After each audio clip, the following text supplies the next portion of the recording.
Hello, welcome to Lecture 3.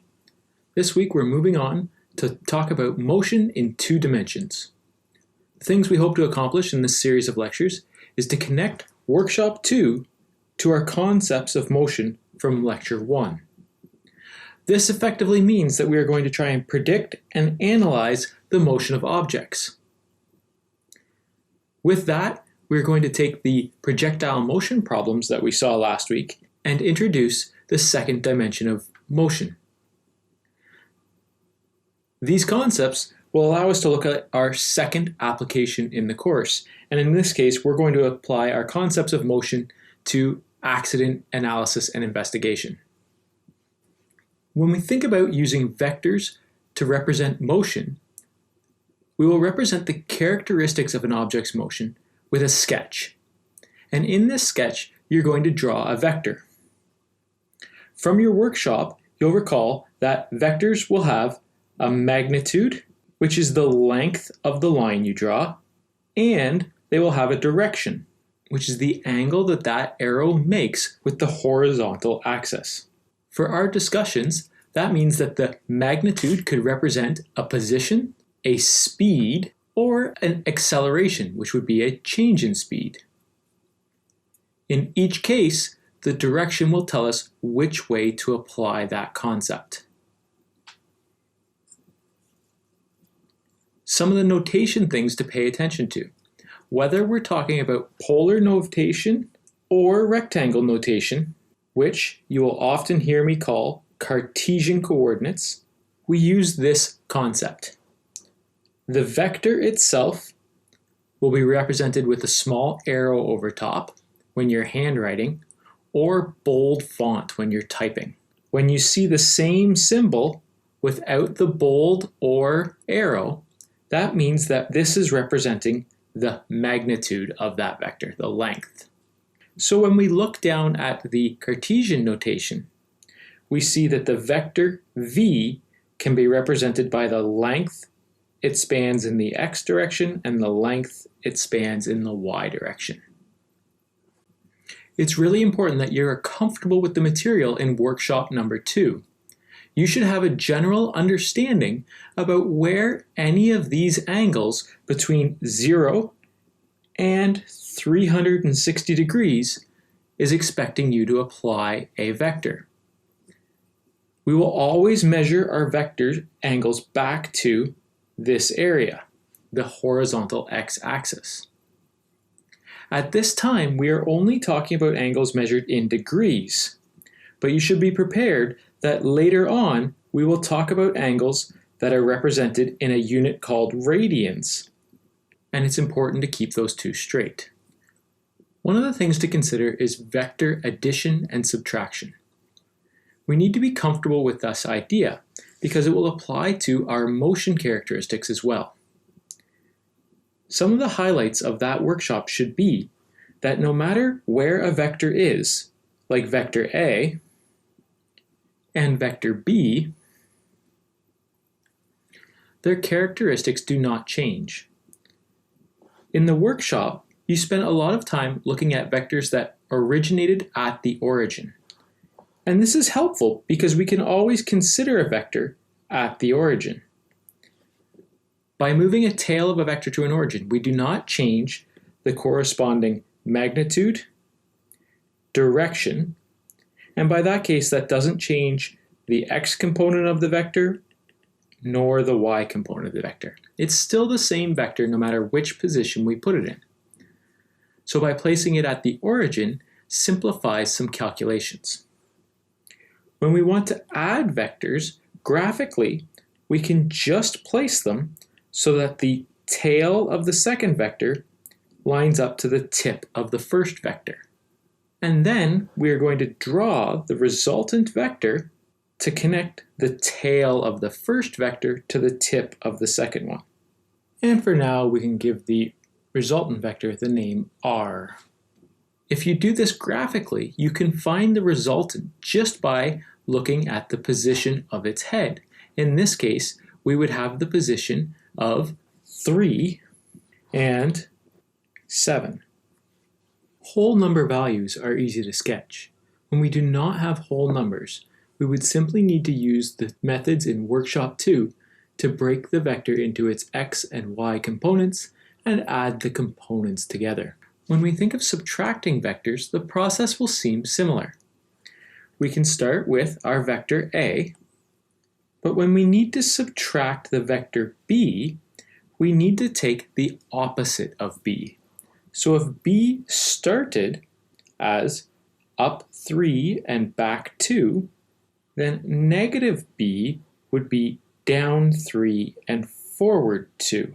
The process of subtracting vectors is simply adding a negative vector. A negative vector is of equal size and opposite direction to the previous vector. And again, we can take that vector and move it into place, and we can find our resultant vector by sketching it in from the tail of the first to the head of the second. Now this is going to come up because we can represent our three quantities of motion as vectors, which means I could say that we knew something was at position 1 at a certain time, and then later on it was at position 2, and I can ask you what its total displacement was. In that case, you would use vector addition. Or I can say an object was moving with a velocity represented by vector A, and a crosswind represented by vector negative b was occurring. And I can ask you to find the average velocity of those two velocities. Or similarly, we could say that an object was traveling with a certain amount of velocity and then for a next period of time had a different velocity and calculate the average velocity that way. I'm going to leave the discussion of acceleration as a vector until we get later in the lecture. Let's look in more detail at how we talk about velocity in 2 dimensions. Recall that velocity can be defined as the change in position divided by the change in time. So we have the formula that v is equal to delta x over delta t. In 1 dimension, this was pretty straightforward, that we are just going to take the final position minus the initial position to get the displacement. But now we have to factor in both the x and y components of our change in position. On the right hand of the screen, you see the rectangular notation. So velocity means we will have some component of our velocity that goes in the x direction and some component of our velocity that goes in the y direction. To calculate this, we can take into account how far the object moved in the x direction and how far the object moved in the y direction. This means that our calculations for velocity in 2 dimensions can look different depending on how we approach it. So velocity can be equal to delta x over delta t and delta y over delta t. But using Pythagorean theorem to calculate the magnitude of this side, we could also list this as our delta r over delta t. There is one conceptual consequence to looking at velocity in rectangular notation. If we took the object's initial position and we take the object's final position, note that in this case, we would be calculating average velocity. We don't always talk about average velocity in 2 dimensions. We could still talk about instantaneous velocity. And in that case, often when we talk about instantaneous velocity, we are usually given polar notation of our vector. So in that case, our velocity has a speed, the size of our change, and a direction, the angle that that change happens at. We could still decompose the vector to find out how quickly we're moving in the y direction and how quickly we're moving in the x direction. Note that when we calculate the average velocity in the image on the right, that the car did have different velocities at different points in time. It started traveling only in the x direction. it ended traveling only in the y direction, and at several points in between, it was turning, so its velocity was changing this whole time. This is why, when we use this method, we only have access to an average velocity. Let's look at an example to calculate average velocity. We're given two positions, so we need to calculate the average velocity. Note at time 1, we are here, and at time 2, we are here. There is a grid on the page, but we're missing the y-axis. That's okay, because the picture does some of the calculation for us. We know in this 2-second span, we've moved 4 meters to the right and 3 meters up. So let's complete the calculation. Given delta t is equal to 2.0 seconds, delta y is equal to 3 meters, delta x is equal to 4 meters. We require velocity average. So with the information we have to think about how we could possibly calculate this. One method would be to think about velocity in terms of the total change in position over that change in time. And to do this, we would need to apply our Pythagorean theorem. So if we sketch over top of the triangle, we can use Pythagorean theorem to determine that the length of the missing side can be found with the square root of delta x squared plus delta y squared. And we can divide that by the change in time.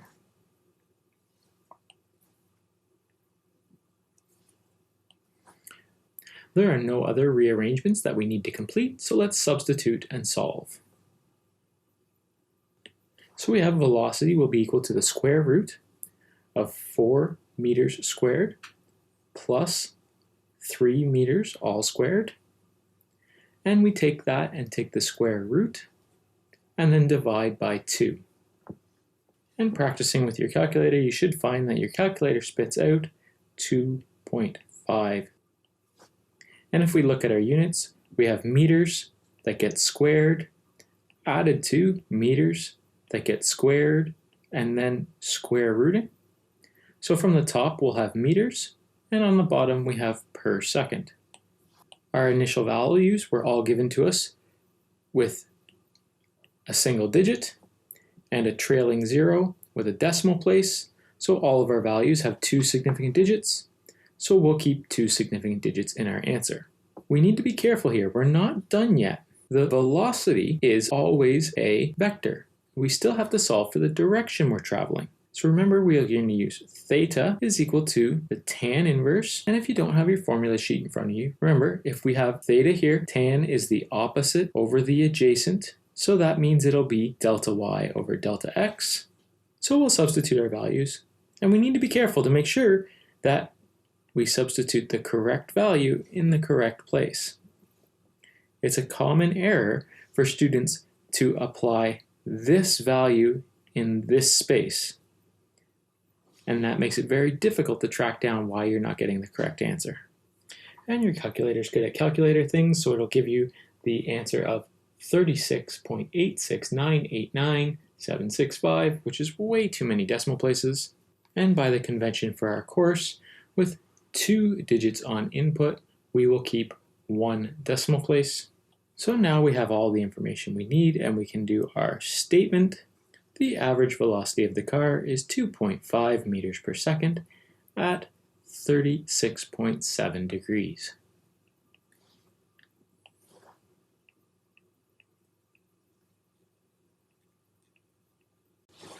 Let's turn our attention to acceleration in 2 dimensions. Calculating acceleration in 2 dimensions introduces a new conceptual speed bump. We have to keep in mind that when we think of acceleration and attempt to make a calculation, we are approaching acceleration as the change in velocity over the change in time. And we have to keep in mind that velocity has a magnitude and a direction, which means that acceleration can be a change in direction. So the consequence of this is that if a vehicle turns it has acceleration. So if we go back to our image of our car moving around a corner, the fact that the car was moving only to the right at the start and only up at the end means that between these 2 points, the vehicle had an average acceleration. And at each point in time through the corner, it has an instantaneous acceleration applied to its velocity. Last week we introduced projectile motion. We restricted our consideration of projectile motion to one dimension. Now that we have an understanding of two-dimensional motion, we can add in the second dimension. Recall the assumptions that we must make to be able to solve projectile motion problems. The first assumption is that the motion is ballistic. So that means the projectile's path is defined by its initial velocity. There's no additional inputs during flight. The other thing we do is, without calculus, we have to ignore air resistance. The fact that there's no air resistance and no inputs after the initial velocity lets us assume that the horizontal direction has zero acceleration. So from the time of takeoff to the time of impact, our horizontal velocity is constant. In the y direction, things are slightly more dynamic. In the y direction, our objects are in free fall, which means they will always have an acceleration due to gravity that is 9.8 meters per second down, usually represented by being negative. When we're trying to solve problems, we can make a couple of assumptions. First, that the velocity in the y direction, when the object reaches its peak height, will be zero, and that the velocity while it's rising will be the same as the velocity when it's falling if we look at any single height in the flight. While all projectile motion problems can use those assumptions, it's important to remember that projectile motion problems can present in many different scenarios. The key thing to remember is an object is a projectile anytime it enters free fall with an initial velocity. We can break projectile motion problems up by considering their initial velocity. Some projectile motion problems begin with an initial positive vertical velocity. This is any scenario where Vi has a positive y component. So that means a vector has a component in this direction. These types of problems include your typical cannon problems and objects being launched off of ramps. A second scenario could be a zero vertical velocity. So this happens when our Vi has a vector that is horizontal. So in this case, Vy is zero. This type of problem happens when an object rolls or drives off of a sheer cliff. And the third type of scenario that occurs is when we start with an initial negative vertical velocity. These vectors will appear in this sort of shape, and this tells us that their vertical component, Vy, is down or negative. These are problems where something is thrown downwards, or objects where something gets pushed with that initial velocity. You could also see this from things rolling down a slope to a cliff. If a projectile has positive vertical velocity, then the object is going to begin by moving up, but it's slowly slowing down until it reaches its max height and then begins to accelerate back down. When an object rolls off of an edge, it's already at its maximum height and begins accelerating down. And when an object begins with a negative vertical velocity, again, it starts at its max height, but this time it has a little bit of downward velocity and it keeps accelerating in that down direction. No matter which scenario we choose, all of the projectiles follow the same parabolic arc. That's describing the shape of motion where we go up and over and down. The only thing that changes is that positive vertical has the entire parabola, 0 vertical only has the second half, so from max height down, and negative vertical starts on that descent already, but it's missing the entire previous part.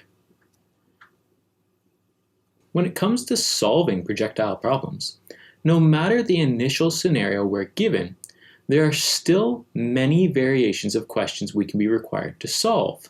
All of these variations will require us to apply our equations of motion. And depending on what you're asked for, you'll require to break the problem down into different parts. One of the most common projectile problems is being asked to find the range. And this would be, how far does the projectile travel? The typical strategy for this type of problem is to consider the equation that displacement in the x direction will be equal to the velocity initial in the x direction multiplied by the time of flight, and you're going to add to that an adjustment for half the acceleration in the x direction times the time of flight squared. With our assumption that our horizontal velocity is constant, that means our horizontal acceleration is 0. So we can cancel this term out. And we're left with saying the range will be dictated by the initial velocity in the x direction multiplied by time. In order to solve this, we'll need to calculate the initial velocity in the x direction, and we use our vector decompositions to do that. So our horizontal velocity will be equal to the magnitude of our initial velocity multiplied by the cosine of the angle it's launched at. And we'll also need to solve for time. One of the interesting conceptual pieces about projectile motion is that the time of flight is only dependent on the vertical motion. While there are many ways to solve for the time in these problems, one of the first ways you should attempt is to consider how long will it take the projectile to reach maximum height. So that means it's going to be launched with an initial vertical velocity, it'll have an acceleration due to gravity, and at some time it'll reach a velocity of 0, and that's its max height. Because the acceleration is the same, it will take the exact same amount of time to come back down. So we can use the equation t is equal to -2 the initial velocity in the y direction divided by the acceleration in the y direction. Because we have to work with both the x component and the y component separately, range problems are usually the most complicated of all the projectile motion problems. The next most common type of problem we can solve is a height problem. These type of problems usually take the form of, given a time, find the height of the object. You may have already recognized that this would be entirely dependent on the vertical components. We will use a formula similar to the one at the start of the range problem. While it is the same equation of motion, we say similar because this time we're only dealing with the y component of motion, and we no longer make the assumption that acceleration is 0. This acceleration will be our acceleration due to gravity. Solving this type of problem requires your initial vertical velocity, which can be found by taking the magnitude of the initial velocity and multiplying it by the sine of the angle of the initial velocity. Once you have your vertical initial velocity, you're able to substitute all of your values and plug into the above formula. A slightly more difficult problem would be a time of flight problem. Well, we've already used the simple assumption of our total time of flight is equal to -2 multiplied by the initial velocity divided by the acceleration in our range problem. The time of flight focused problems often take the form of, given a height, find the time. While these problems start with the same formula as a height problem, we are now trying to solve for the variable time, and you should see that not only does time occur in two spots, one of these is squared. We are going to have to use a little bit more math. To solve this type of equation, we'll need to apply the quadratic formula. You may recall the quadratic formula as x is equal to negative b plus and minus the square root of b squared minus 4 multiplied by a multiplied by c, all divided by 2a. In this case, we need to adjust our initial formula and take very careful consideration of our values. This entire coefficient for t squared is our a value. The initial velocity in the y direction will be our b value, and our height that we're looking for will be our c value. Very careful consideration of our positive and negative signs will need to be taken. One thing to keep in mind is solving for t using the quadratic formula will result in two answers. This does make sense because for flight, anytime we choose a height, the projectile will hit that height at two instances. Once on the way up and again on the way down. This approach could have been used to solve for time in our range problems, just substituting in a 0 for our delta y. And your choice of how to solve for that value will depend on how comfortable you are with the quadratic formula. This should also highlight to you that our assumption we made in the range problem will only apply when the height of launch is the same as the height of landing. If we launch from one level and land at another, this will not be the time of flight. Let's see all of that information in action. Let's solve a problem where we're asked to find the range. So in this case, we have a cannon with a muzzle velocity of 40 meters per second and a firing direction of 60 degrees. We can list our given information, which is only a muzzle velocity of 40 meters per second at a launch angle of 60 degrees. Our required information is the range, which we will represent with delta x. So what's our approach going to be? Well, we can simplify to say delta x will be equal to our velocity initial in the x direction multiplied by our time of flight. Because we don't know either of those values, we need to substitute some other formulas. To calculate our initial velocity in the x direction, we'll decompose the initial vector, so we end up with the magnitude of our initial velocity vector multiplied by the cosine of the angle of launch. And we also need to substitute a different equation to solve for our time. And remember, our time is entirely dependent on the vertical motion, and we can assume that the height of launch is equal to the height of landing. So we're going to use our simplified time substitution. And as we look at this equation, we need to make some clarifications. So our acceleration in the y direction, because this is a projectile motion problem, we are going to make the assumption that ay is the acceleration due to gravity, and as such it will be 9.8 meters per second squared down. And again, to be able to work with that initial velocity in the y direction, we need to substitute our vector decomposition.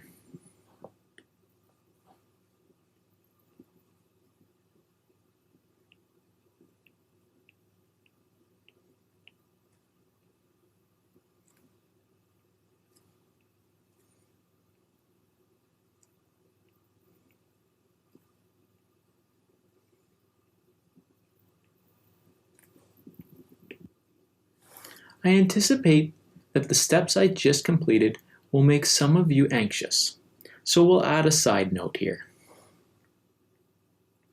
While this method of substituting equations into other equations is encouraged, you are welcome to complete side calculations. In other words, you could solve for time over in your margin. And then once you have a number for that, you can substitute that number in place. If you do this, you must keep all decimal places. For our problems, I want you to round once and only once, and to do this at the very end of the problem. Now let's go back to solving our example. If we look at our equation, all of the values in the equation are given or assumed, so we can now substitute values and calculate.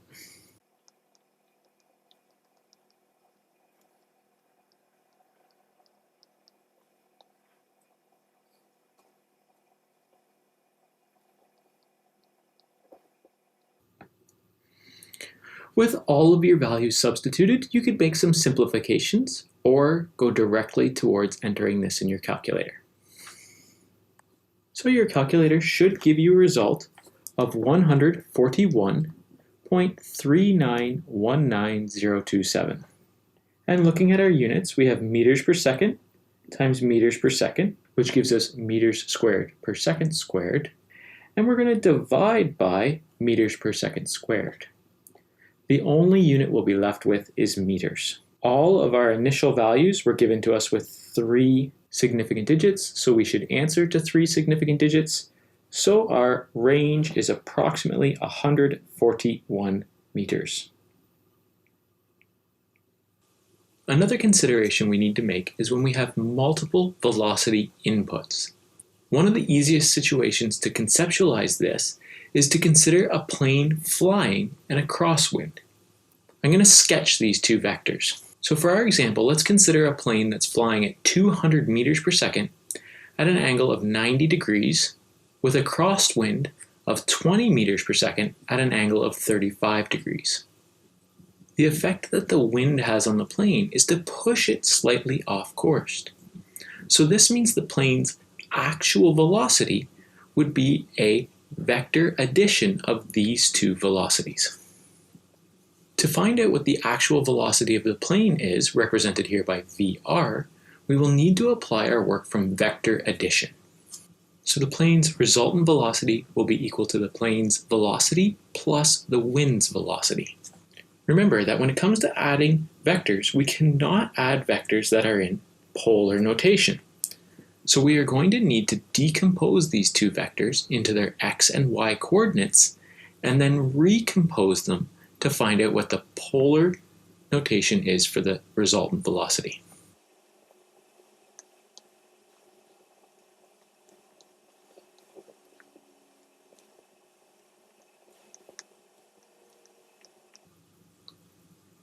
So using our vector decompositions, we can find the x coordinates of each of the two velocities and the y coordinates of each of the two velocities, and then add them together.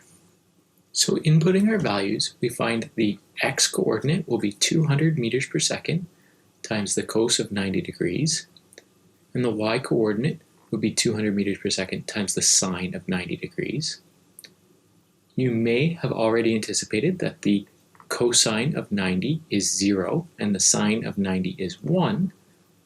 So we are going to have 200 meters per second only in the y component of velocity for our plane's velocity.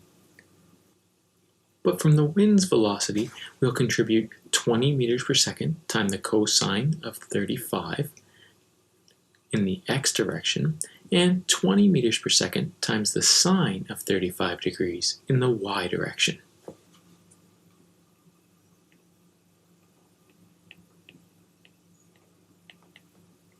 So from the wind, we find that we'll get an x component of velocity of 16.38304089 meters per second, and in the y component, 11.47152873 meters per second.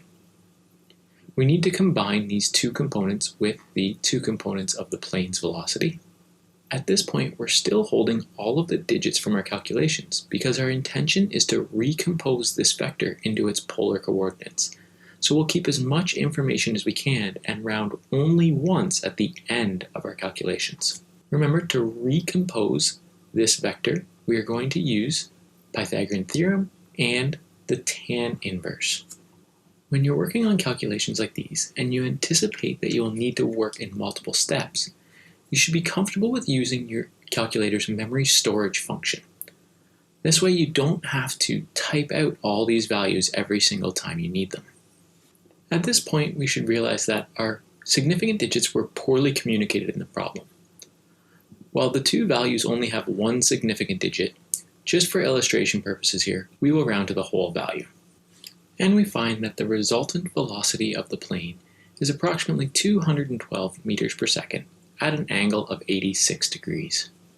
So we see that the wind has pushed the plane slightly more right than it was traveling, and it's actually added a little bit to the velocity as well. Planes are not the only situation where this can happen. In fact, vector addition can give us a little bit of insight into collision investigation. Now, the science of collision investigation requires some more in-depth physics concepts like conservation of momentum and forces, but at this point we can apply our knowledge of velocity vectors to develop some general understandings. We can look at this concept of addition of vectors to get an idea of what we should expect from the collision of two vehicles. We're going to consider three scenarios. The first scenario is a head-on collision. So this is when the two vehicles are traveling directly at each other. If we have two velocities opposing each other that are equal in magnitude but opposite in direction, let's consider what happens when we add their velocities together. In this case, I don't think you need to do a vector decomposition to realize that the resultant velocity after impact will be approximately 0. Now, while it's difficult to narrow down the amount of time that an impact would occur over, we can still see that we have a delta v, or a change in velocity, for both vehicles of a full 2 meters per second. Now let's see what happens if we have the two vehicles with the same velocities interact in a T-bone style collision. So this is where one velocity is perpendicular to the other. So again, if we have two velocities of equal magnitude and differing directions interact with each other, we'll see that the resultant velocity here will have a magnitude and a different direction this time. If we look at the magnitude of the resultant velocity from the T-bone collision, we see that we are approximately 2.8 meters per second. So for a T-bone collision, we see a delta V of roughly 0.8 meters per second. For the side swipe type accident, let's use vehicle A with a velocity of 2 meters per second at 60 degrees, and vehicle B with a velocity of 2 meters per second at 120 degrees. This means that the majority of both vehicles' velocity will be in the up direction, but that horizontally they'll be moving slightly towards each other. The resultant velocity of our side swipe collision is of a magnitude of approximately 2.4 meters per second, which gives us a delta V of approximately 0.4 meters per second. So what do we get to take away from all of this? Here we don't really take away anything about collision investigations, but more about safety. We can see that as we force vehicle collisions to occur at angles other than 180 degrees or 90 degrees, we can reduce the total level of change in velocity. While we couldn't figure out the time, we can start to think about the distance covered by some of these collisions. The head-on collision would be rather abrupt, and we wouldn't cover a lot of distance. A T-bone collision may move our vehicles sideways a medium amount of distance, but that would be a rather abrupt acceleration to the side for both vehicles.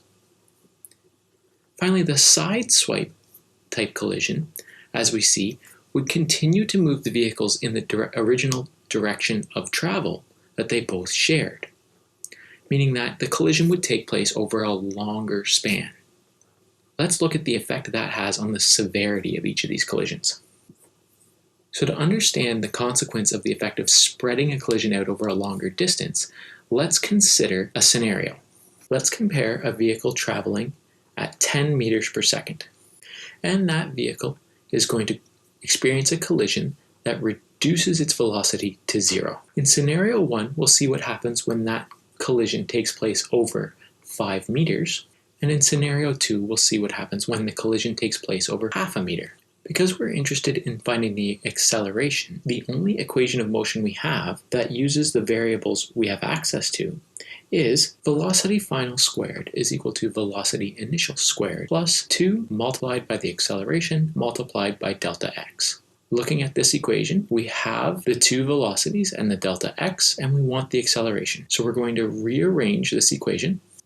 If you found it difficult to rearrange this equation, you need to reach out for help with algebra. We will be completing steps like these with nearly every problem we solve for the remainder of this semester. Velocity final squared minus velocity initial squared, all divided by 2 multiplied by delta x, will be equal to acceleration. Further consideration of our scenario shows that we can cancel out the velocity final term because it's 0. So we are going to calculate the two accelerations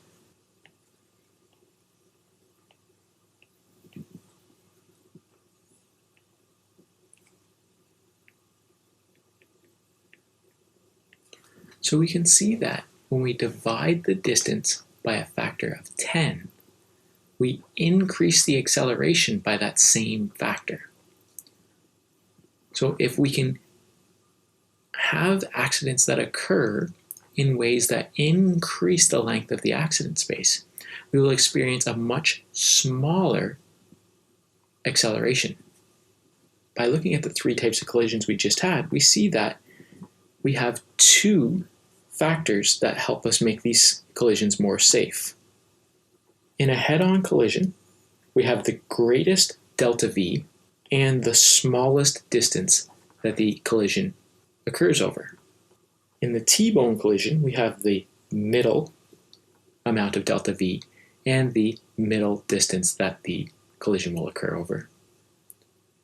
And the side swipe collision has the smallest delta V and the largest range that the collision occurs over. So there's two features causing the side swipe collision to be more safe. This is why you don't see highway on-ramps merge at 90 degrees. We'll come back to this topic later when we have a better understanding of conservation of momentum and forces. Our think about this for this week is going back to projectile motion. If a cannon has a fixed muzzle velocity of 720 meters per second and can ignore air resistance, which angle would give the cannon the greatest range? Would a launch angle of 30 degrees, 45 degrees, or 60 degrees launch the projectile the farthest? And what would that range be? So in this lecture, we focused on using vectors to represent position, velocity, and acceleration. We applied vector addition to analyze a combination of those characteristics, whether it's average velocity, or change in velocity, or change in position. We looked at projectile motion again to include the second dimension and investigate how to solve some of our projectile motion problems. And we began to apply our knowledge very loosely to collision investigation. Remember that collision investigation is much more in-depth than what we saw today, but we now have a general understanding of what occurs.